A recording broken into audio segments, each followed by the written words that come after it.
Hello everybody, Mr.FrightNight here. The story today is about a dollhouse.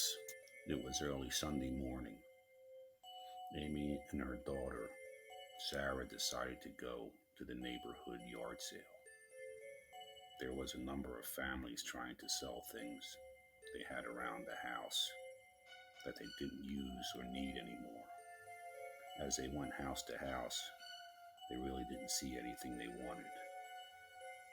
So they continued to walk around the block until they came to a house that was all alone at the end of the street. As they looked at all the items that were for sale, they noticed a dollhouse. It wasn't in too good a shape, but Sarah, the daughter, really liked it. So Amy, the mother, looked at it and told Sarah it needs to be cleaned up and painted, but the price was right. So they bought it and brought it to their home. They put it in the garage on a table. Soon after that, they decided to go to the store to purchase some paint and cleaning supplies. As Amy and Sarah got home, they started to clean and paint the dollhouse. It took them a couple of hours, but when it was done, it looked nice. They waited till it was dry and brought it in the house and set it up in Sarah's room. Sarah was excited to play with it. So she had some other dolls she had in her room. As Sarah put them in the dollhouse, she noticed there was already a doll in there. It looked very old. It had a laced dress with black hair, and the name on it was Blair. Sarah played with the dolls for a while and decided to go to bed. So she put all the dolls in the dollhouse and went to sleep. Now the next morning, she woke up and noticed all the dolls were out of the dollhouse except for Blair. Blair was just sitting in the corner, just staring out the window. Now Sarah was confused. She knew she put all the dolls back in the house before she went to bed. She thought her mother came into the room and took the dolls out of the house, so she didn't think anything about it. So Sarah put the dolls back into the house and went downstairs to have breakfast. After she ate, Sarah and her mom went out to run errands. After arriving back home, Sarah went back upstairs to play with the dolls. As she walked in, she noticed that all the dolls were out of the house again, except for Blair. Again, Blair was sitting in the corner just staring out the window. By this time, Sarah knew her mom didn't take the dolls out of the house because she was with her all morning. So Sarah went downstairs to let her mother know what was going on. So Sarah told her mother. Now her mother worked from home, so she was very busy and didn't think anything about it. So Sarah decided to go back upstairs to her room and put the dolls back in the dollhouse. As she did that, Blair slowly turned her head and looked at Sarah. Sarah couldn't believe her eyes. So she went back downstairs to tell her mother, and again, her mother ignored her. So then Sarah decided she should get rid of Blair, the doll. So she went back upstairs into her room and grabbed Blair and threw her out the window. Shortly after that, Sarah looked out the window and Blair was gone. Where could Blair, the doll, be? Is she still around? Maybe she's in somebody else's dollhouse, or maybe in yours. And make sure the name Blair is not on there. Hello everybody, Mr.FrightNight here, and I'm going to tell you the true story of Bloody Mary. When I was younger, my sister and I kept hearing about stories of Bloody Mary, whose real name was Mary Worth. We all knew the story about looking in the mirror and saying her name 3 times. And supposedly after saying that, a red dot would appear on your forehead. But the truth is, as you say her name 3 times, she would appear in a mirror and gouge your eyes out.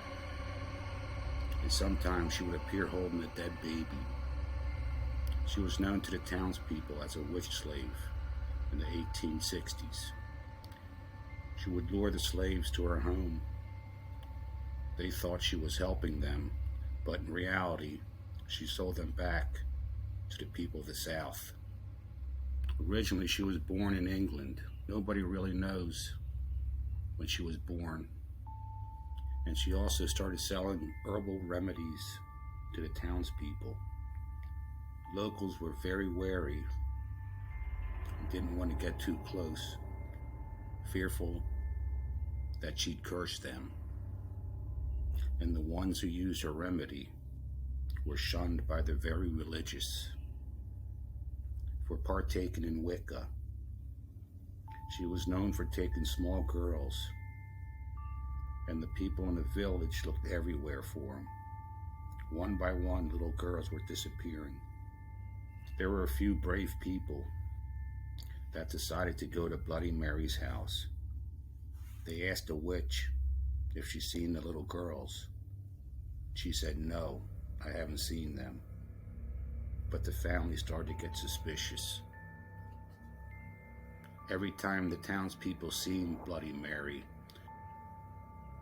she was looking a lot younger. There's one story about the miller's daughter.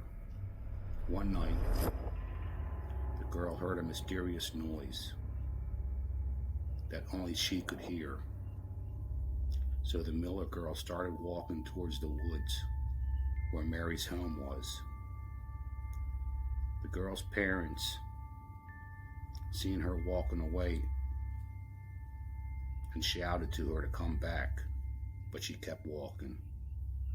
As the little girl walked, her parents seen a light at the edge of the woods.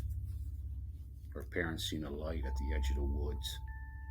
As they got closer, they noticed Mary was standing next to a huge oak tree, and she was holding her wand and pointed it at the Miller house.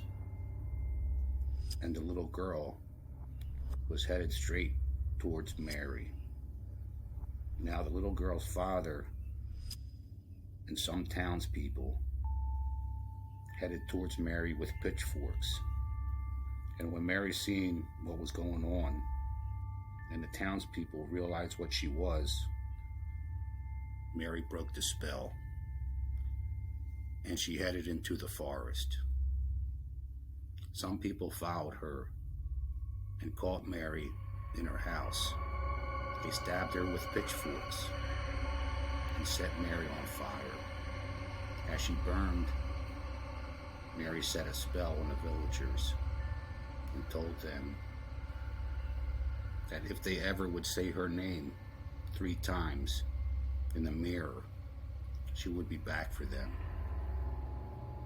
After burning her, the villagers looked around her house and found rows of unmarked graves. It was found out that she was drinking the little girl's blood to make herself more youthful. So don't look in the mirror and say her name 3 times. Hello everybody, Mr.FrightNight here. My next story is called The Inn. I was reading some stories about haunted places in Pennsylvania. As I read, there was one inn just down the road from me that a ghost on the 2nd floor was roaming around at night. Many guests saw this ghost and said she wore a long white dress, long blonde hair. So I decided to do some research on her. As I read more, she was supposed to be the original owner of the inn in the 1700s. See, back then it wasn't an inn, it was actually her home, and her name was Abigail. Now, Abigail lived alone after her parents died. As I continued to read the story, and I found out some facts. Now, After her parents died in a horrific accident, Abigail had them buried in a backyard underneath an old sycamore tree so that she could visit them every day. Now I decided to visit this inn and stay there for a couple of nights. So I packed my bags and started on my way. As I approached the inn, I looked around the building. It seemed very old but well kept. There was a parking area in the back. I parked my car, got my things, and started towards the entrance. As I walked, I looked at the backyard. I seen a tree stump, and right in front of the tree stump was two gravestones. The gravestones looked very old. You can barely read the lettering on them. So I said to myself, they must be Abigail the ghost's parents. So I entered the inn. I was greeted by the hostess. I said, "Hi, I'd like to stay here for a couple of nights." She said, "I'm sorry, there's no rooms available. I looked on your website and it said there's rooms available on the second floor, room 13. She said, "I can't let you stay in that room." I said, "Why?" She said, with hesitation, "The room is very dangerous." Again, I said, "Why?" "Well, I really can't tell you." I said to the hostess, whose name was Katie. I said, "Katie, I did my research, and I know the second floor is supposedly haunted."